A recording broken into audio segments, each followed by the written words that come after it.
Hello नमस्कार मेरे प्यारे साथियों। मैं नितिन गुप्ता एक बार फिर से आप सभी का स्वागत करता हूं आपके अपने यूट्यूब चैनल गुरुकुल इंडिया पर। जितने साथी इस वीडियो को हमारे फेसबुक पेज पर देख रहे हैं वहां पर भी आपका बहुत बहुत स्वागत करता हूं।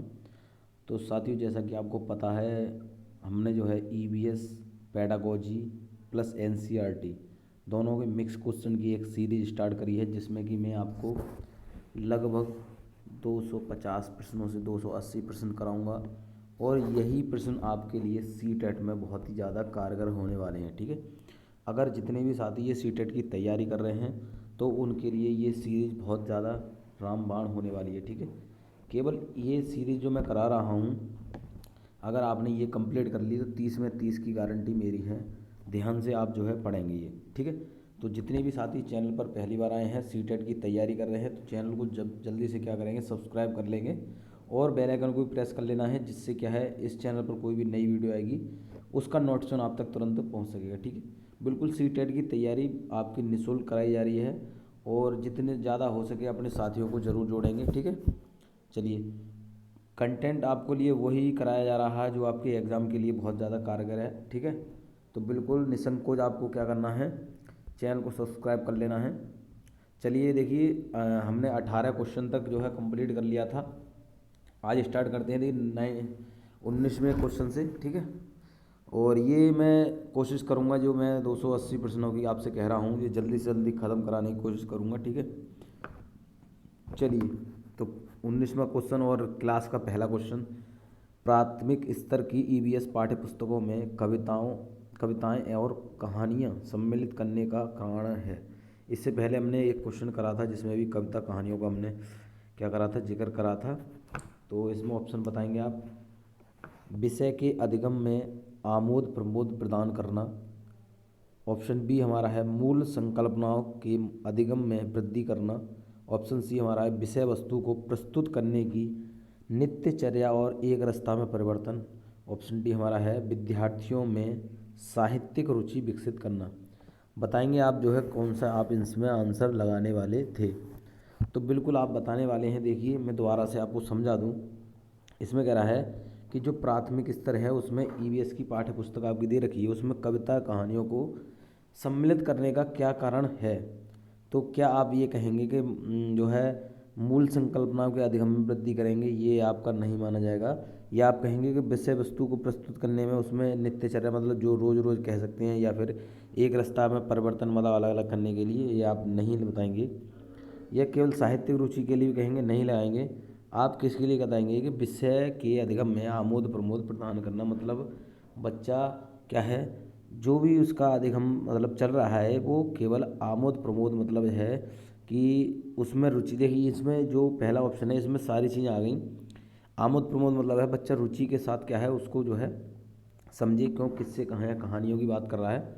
ठीक है, मतलब रुचियों के साथ समझे। ठीक है, और जैसे कह सकते हैं उसमें सृजनात्मक माध्यम भी इसमें जोड़ा जा सकता है, जिससे क्या है बच्चे की शिक्षण प्रक्रिया जो है मजबूत हो सके। ठीक है, तो आप बता दें विषय के अधिगम में आमोद प्रमोद प्रदान करना। ठीक है, कारण आप समझ गए होंगे। चलिए, क्वेश्चन अगले की हम बात करें कि प्राथमिक स्तर पर पर्यावरण अध्ययन की पाठ्यपुस्तक में निम्नलिखित में से कौन सी विशेषता नहीं होनी चाहिए। तो कौन सी विशेषता नहीं होनी चाहिए, देखिए यहाँ पर नहीं के नीचे आप जो है लाइन खींच लेंगे या कुछ भी जो आप समझें कि नहीं को बिल्कुल ध्यान रखना है। ठीक है, यह शिक्षार्थियों की वैविध्यपूर्ण पृष्ठभूमि की ज़रूरतों को पूरा करती है। यह वास्तविक कहानियों और घटनाओं को शामिल करती है। यह परिभाषाओं और अमूर्त अवधारणाओं की व्याख्या करने का ध्यान केंद्रित करती है।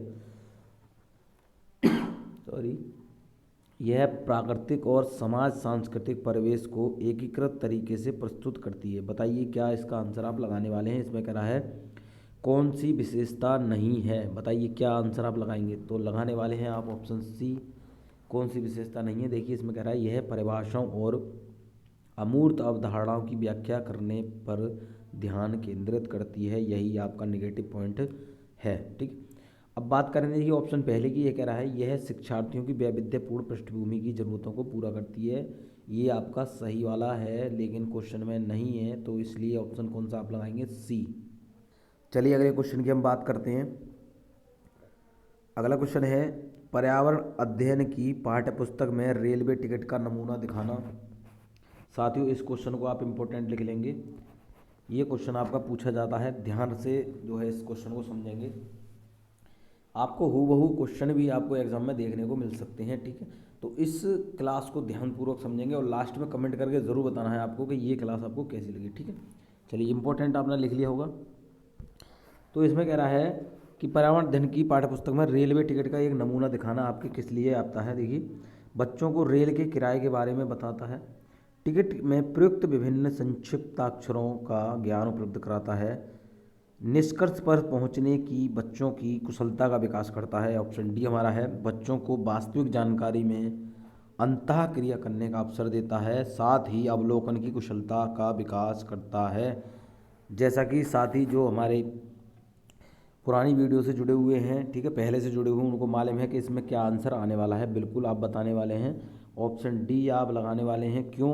क्योंकि मैं आपको बताने वाला हूं। देखिए, बच्चों को वास्तविक जानकारी में अंतःक्रिया के करने का अवसर देता है। देखिए, अवसर देता है, मैंने आपको बताया था पॉजिटिव है, पॉजिटिव टैग वर्ड है, यह आपको कहीं भी देखने को मिल रहा है पॉजिटिव, ठीक है। तो आप इसमें आंख बंद करके लगाने वाले हैं, बच्चे को जहाँ अवसर देने की बात की जा रही होगी। तो देखिए, इसमें साथ ही साथ दे रखा है, साथ ही अवलोकन की कुशलता का विकास करना। देखिए, कुशलता का विकास करने की बात कर रहा है, ये आपके पॉजिटिव टैग वर्ड हैं। अवसर, कुशलता का विकास, ठीक है, ये सभी पॉजिटिव टैग वर्ड हैं। जब आपको कुछ नहीं मिल रहा हो तो आप जो है इन टैग वर्ड के माध्यम से आंसर जो है सही करने वाले हैं, ठीक है। और वैसे भी देखिए, यहाँ ये कह रहा है टिकट का नमूना दिखाने का मतलब है वास्तविक जानकारी में अंतःक्रिया करने का अवसर। देखिए, बच्चा जो है टिकट के माध्यम से हम उसे रेलवे स्टेशन का जो टिकट है उसको दिखाएंगे तो क्या है, वास्तविक रूप से वह जानेगा, ठीक है। और उसकी जो कह सकते हैं उसके बारे में जानने की जो है इच्छा है वो शांत होने लगेगी, ठीक है। उसके बारे में टीचर जो है उसके बारे में जानकारी देगा, ठीक है। इसलिए कह रहा है अवलोकन की कुशलता का विकास करना, मतलब बच्चा जो है स्वयं उसको देखेगा, ठीक है। चलिए, समझ गए होंगे बात। अवसर कहीं देखने को मिल जाए, मैंने आपको बता रखा है, ऑप्शन आप सही लगाने वाले हैं। चलिए, अगले क्वेश्चन की बात करें कि दत्त कार्य के संबंध में निम्नलिखित में से कौन सा कथन सही है। यहाँ पर देखिए, कौन सा कथन सही है बताने वाले हैं कि प्रतिदिन विविधता और अभ्यास कराने के लिए कक्षा कार्य और फिर गृह कार्य के रूप में दत्त कार्य करने की आवश्यकता है। ऑप्शन बी हमारा, दत्त कार्य आकलन का एकमात्र तरीका है। दत्त कार्य बच्चों को सूचना खोजने एवं अपने विचारों का निर्माण करने और उन्हें उच्चारित करने का अवसर प्रदान करता है। दत्त कार्य अभिभावकों, भाइयों बहनों और द्वारा अपनी क्षमता के अनुसार किया जा सकता है। तो बताइए साथियों, क्या आप लगाने वाले हैं इसमें? बिल्कुल आपको पता है क्या आप आंसर लगाने वाले हैं? तो बिल्कुल आप देखिए, मैं बता दूं आपको, जहाँ पर बच्चे को देखिए अवसर प्रदान करने की बात मैंने अभी कहा था आपसे, अवसर प्रदान करने की बात जहाँ पर कह रहा है और क्या है, उसके कुछ खोजने की भी बात कह रहा है। तो जहाँ आपको ये चीज़ें देखने को मिल जाए वही आपका आंसर सही होने वाला है। तो कौन सा ऑप्शन आप लगाएंगे? ऑप्शन सी लगाने वाले हैं। दत्त कार्य को बच्चों को सूचना खोजने, ये देखिए, अपने विचारों का निर्माण करने, उन्हें उच्चारित करने का अवसर प्रदान करने, ठीक है, ये तीनों चीज़ें आपको समझ में आ गई होंगी। ये पॉजिटिव टैग वर्ड हैं, जहाँ पर ये सारी चीज़ें होंगी, बच्चे को खोजने के लिए अवसर दिए जा रहे होंगे, उसके विचारों का निर्माण करने के लिए बात करेंगे, बच्चे को अवसर प्रदान करने की बात कर रहे होंगे, वहाँ आपका आंसर सही होने वाला है। और बता दो निगेटिव में क्या होगा। देखिए, यहाँ पर निगेटिव वाला कह रहा है एकमात्र तरीका है, ये आप बगा बिल्कुल निगेटिव पॉइंट है। वहीं बात करें कि दत्त कार्य अभिभावकों, भाइयों बहनों द्वारा अपनी क्षमता के अनुसार किया जा सकता है। देखिए, यहाँ पर भाइयों बहनों उनकी क्षमता की बात कर रहा है, लेकिन यहाँ पर बच्चा खुद पढ़ रहा है तो उनसे कोई मतलब नहीं होने वाला है। ये कह रहा है कि प्रतिदिन विविधता अभ्यास कराने के लिए कक्षा कार्य फिर गृह कार्य के लिए दत्त कार्य की आवश्यकता होती है। गृह कार्य के माध्यम से बच्चा जो है नहीं सीख पाता है। आप कहेंगे कि बच्चा केवल गृह कार्य, खूब सारा काम दे दिया बच्चे को, 10-10 पेज दे दिए, तो उससे क्या बच्चा सीखेगा? नहीं सीखेगा, ठीक है। बच्चे को जब तक खोजने के लिए नहीं देंगे, बच्चों के विचारों को नहीं सुनेंगे, उनका निर्माण का मतलब उनके विचारों को आदान प्रदान नहीं करेंगे, उनके सुनोगे नहीं, उनके बारे में उनको बताओगे नहीं, ठीक है, तो उसके बारे में नहीं हो पाएगा। उनके अवसर प्रदान करने की बात कर रहे हैं, तो यही आपका ऑप्शन क्या हो जाएगा? सी। नेगेटिव पॉइंट आपको बता दिए एकमात्र है इस तरीके से, और पॉजिटिव बता दिया अवसर प्रदान करना, निर्माण करना, खोजना, ठीक है, ये सभी पॉजिटिव हैं। तो इसलिए ऑप्शन सी वाला सही होने वाला है, ठीक है। चलिए, अगले क्वेश्चन की बात करें कि पर्यावरण जागरूकता का किसके द्वारा सृजन किया जा सकता है। तो बताइए, व्याख्यान, क्षेत्र भ्रमण, समूह वार्तालाप या अध्ययन।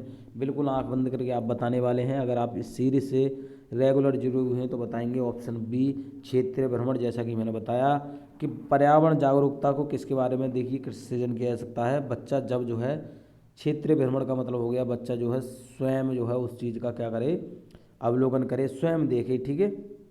तो उसके क्या है जो है उसकी जो शिक्षण प्रक्रिया है मजबूत हो पाएगी, ठीक है।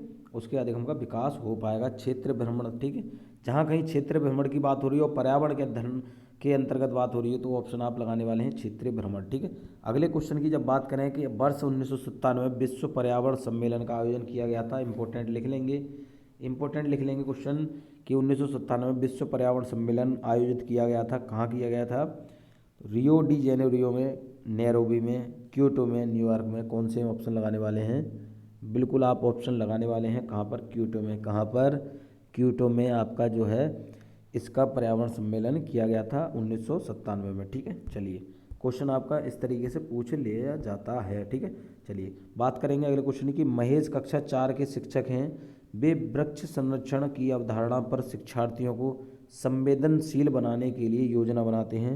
निम्नलिखित में से कौन सी एक गतिविधि इस उद्देश्य के लिए सर्वाधिक उपयुक्त है?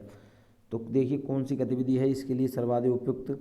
सही वाला बात यहाँ पर कर रहा है, पॉजिटिव की बात कर रहा है। तो बताइए वाद विवाद प्रतियोगिता का आयोजन करना, एक पौधे को अपनाने और उसका पोषण करने के लिए प्रत्येक शिक्षार्थी को अभिप्रेरित करना, पोस्टर प्रतियोगिता में हिस्सा लेने के लिए विद्यार्थियों को प्रोत्साहित करना। ऑप्शन डी हमारा समूह चर्चा के लिए शिक्षार्थियों के समूह करना, ठीक है। बताइए समूह चर्चा के लिए बच्चों शिक्षार्थियों को समूह करना ये क्या सही माना जाएगा या नहीं माना जाएगा, बताइए आप। तो इसमें आप सही देखिए कौन सा वाला आप लगाएंगे, ऑप्शन बी लगाने वाले हैं कि एक पौधे को अपनाने उसका पोषण करने के लिए प्रत्येक शिक्षार्थी को प्रेरित करना। मतलब बच्चा वही बात आ गई जो मैं आप समझाता आ रहा हूँ को इतने बार कि बच्चा जब स्वयं करके सीखेगा वही आपका आंसर सही होने वाला है। यह कह रहे हैं पौधे को अपनाने उसका पोषण करने के लिए प्रत्येक शिक्षार्थी को प्रेरित करना। बच्चा खुद से उस कार्य को करेगा तो उसके बारे में उसे अच्छी खासी जानकारी हो जाएगी, ठीक है। चलिए करके सीखने वाला ऑप्शन आपका सही हो जाएगा, ठीक है। चलिए क्वेश्चन अगले की बात करें। पर्यावरण अध्ययन में बच्चे शिल्पकला और चित्रकला के समूह में सीखना विशेष रूप से पसंद करते हैं क्योंकि इसमें देखिए पॉइंट वाला मैंने आपको बताया है कि इस तरीके के क्वेश्चन पूछे जाते हैं। आपको पॉइंट दे रखे होंगे, सही पॉइंट या मतलब यह सही विकल्प चुनिए या इनमें से गलत विकल्प चुनिए, ठीक है। तो हमें यहाँ पर सही वाला बताना है कि कौन कौन से पॉइंट आपके सही हैं और जो कि इसमें ऑप्शन में आपको देखने को मिलेंगे, ठीक है। तो यह सहपाठी अधिगम को बढ़ावा देता है। दूसरा पॉइंट हमारा है यह सामाजिक अधिगम को बढ़ावा देता है। तीसरा पॉइंट हमारा जब बच्चों की सृजनात्मकता को प्रशंसा की जाती है तो वे खुश होते हैं व उसके प्रति प्रेरित भी होते हैं। चौथा पॉइंट है यह कक्षा में अनुशासन को बढ़ाता है। क्या? ध्यान से समझेंगे। बच्चे शिल्पकला और चित्रकला के समूह में सीखना विशेष रूप से पसंद करते हैं, इसके बारे में आपको बताना था। तो देखिए इसमें कौन कौन सा आपका होगा, आपको यह बताना है कि यह सामाजिक अधिगम को बढ़ावा देता है। बिल्कुल समूह में जो है बच्चा काम कर रहा है तो उसमें क्या होगा, सामाजिक अधिगम को बढ़ावा मिलेगा। इसमें तीसरा भी पॉइंट सही है कि जब बच्चों की सृजनात्मकता की प्रशंसा की जाती है तो बच्चे भी खुश भी होते हैं और उसके लिए भी प्रेरित होते हैं, ठीक है। अनुशासन को बढ़ाता है ये आप नहीं मानेंगे क्योंकि एकदम से बच्चे को डराना, तो ये आपका यहाँ सही नहीं होगा। सहपाठी अधिगम को केवल इसका जो है पर्पस जो है शिल्पकला और चित्रकला का जो समूह में काम कराया जाता है तो केवल इसका उद्देश्य यही नहीं होता है कि जो है बच्चे को सहपाठी अधिगम का बढ़ावा दिया जाए, उसका सामाजिक अधिगम को बढ़ावा दिया जाता है, ठीक है। ये आप समझ गए होंगे। उसकी सृजनात्मकता का विकास किया जाता है, ये आप समझ गए होंगे, ठीक है। चलिए तो ये आपका देखिए कौन से ऑप्शन में था, ऑप्शन सी में था, ठीक है। चलिए अगले क्वेश्चन की बात करें। देखिए इसमें भी आपका पॉइंट पूछा है। प्राथमिक कक्षाओं में शिक्षार्थियों के पास अनेक प्रकरणों में अनेक वैकल्पिक अवधारणाएं होती हैं जैसे सजीव, निर्जीव, जलचक्र और पौधे आदि।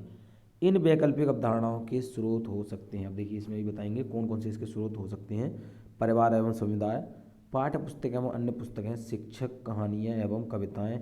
इसमें आप देखिए बताइए कौन कौन से पॉइंट आपको सही देखने को मिल रहे हैं, बताइए कौन से। देखिए तो देखिए पाठ्य पुस्तकें एवं अन्य पुस्तकें भी आपका इसमें सही माना जाएगा, शिक्षक भी माना जाएगा, कविता कहानियाँ भी माना जाएगा, परिवार समुदाय नहीं माना जाएगा, क्योंकि एक कक्षा में जब टीचर पढ़ा रहा है, देखिए दोबारा बताएं, प्राथमिक कक्षाओं में शिक्षार्थियों के पास अनेक प्रकरणों में अनेक वैकल्पिक अवधारणा होती हैं, जैसे सजीव, निर्जीव, जलचक्र, पौधे। तो इसमें परिवार समुदाय का कोई भी मतलब नहीं होता है। केवल आप कह सकते हैं कि स्कूल की बात करें तो स्कूल में देखिए पाठ्य पुस्तक होती हैं, शिक्षक भी होता है, कहानी कविताएं के माध्यम से शिक्षक पढ़ाता है। तो ये तीनों पॉइंट आपको कहाँ देखने को मिल रहे हैं? तो ऑप्शन बी में आपको देखने को मिल रहे होंगे। ठीक है, चलिए अगले क्वेश्चन की चर्चा करें कि पर्यावरण अध्ययन के शिक्षकों को क्या होना चाहिए। इसमें बताएंगे क्या करना चाहिए, क्या होना चाहिए। बच्चों के दृष्टिकोण को स्वीकार करना एवं सम्मान देना चाहिए, अभिभावकों के विचार को स्वीकार करना एवं सम्मान देना चाहिए, विशेषता लोगों पर ध्यान देना चाहिए, विशेषता पुस्तकों और परीक्षाओं पर ध्यान देना चाहिए। तो ये आपका बिल्कुल गलत हुआ, क्योंकि जो है परीक्षाओं और पुस्तकों पर ध्यान देंगे तो बच्चे को क्या सिखाएंगे। ठीक है, समझ गए बात। यहाँ पर हम हमारी जो शिक्षा प्रणाली है वो बाल केंद्रित शिक्षा प्रणाली है, जैसे कि हमने बताया है। केवल लोगों पर ध्यान देंगे ये बात भी गलत है, और केवल अभिभावकों के विचारों पर ध्यान देंगे नहीं, केवल हमें बच्चे को टारगेट करना है, मतलब बच्चे को ही सही मानना है, बिल्कुल बच्चे को ही सही मानना है। तो ऑप्शन ए आपको देखने को मिल रहा है कि बच्चे के दृष्टिकोण को स्वीकार करना और सम्मान देना। ठीक है, समझ गए होंगे बात। जहाँ पर बच्चे की बात हो रही होगी वो आपका सही होने वाला है। ठीक है, चलिए इसको इम्पोर्टेंट लिख लेंगे, क्वेश्चन को इम्पोर्टेंट लिख लेंगे। राष्ट्रीय पाठचर्या की रूपरेखा 2005 प्राथमिक स्तर पर पर्यावरण अध्ययन शिक्षण का प्रमुख उद्देश्य होना चाहिए। बताइए। ऑप्शन ए हमारा विषय की आधारभूत संकल्पनाओं की आधारभूत समझ का विकास, विषय के आधारभूत सिद्धांतों को स्मरण करना। बताएंगे, देखिए कक्षीय अधिगम को विद्यालय के बाहर के जीवन से जोड़ना, स्वतंत्र रूप से प्रयोग करने की कुशलता अर्जित करना। देखिए क्वेश्चन दोबारा दिखा देता हूँ आपको कि इसमें क्या आप आंसर लगाने वाले हैं। तो बिल्कुल मैं बता दूँ आपको। तो ऑप्शन डी आप लगाने वाले हैं, क्या लगाने वाले हैं? स्वतंत्र रूप से प्रयोग करने की कुशलता अर्जित करना। मैं क्वेश्चन दिखा देता हूँ दोबारा आपको।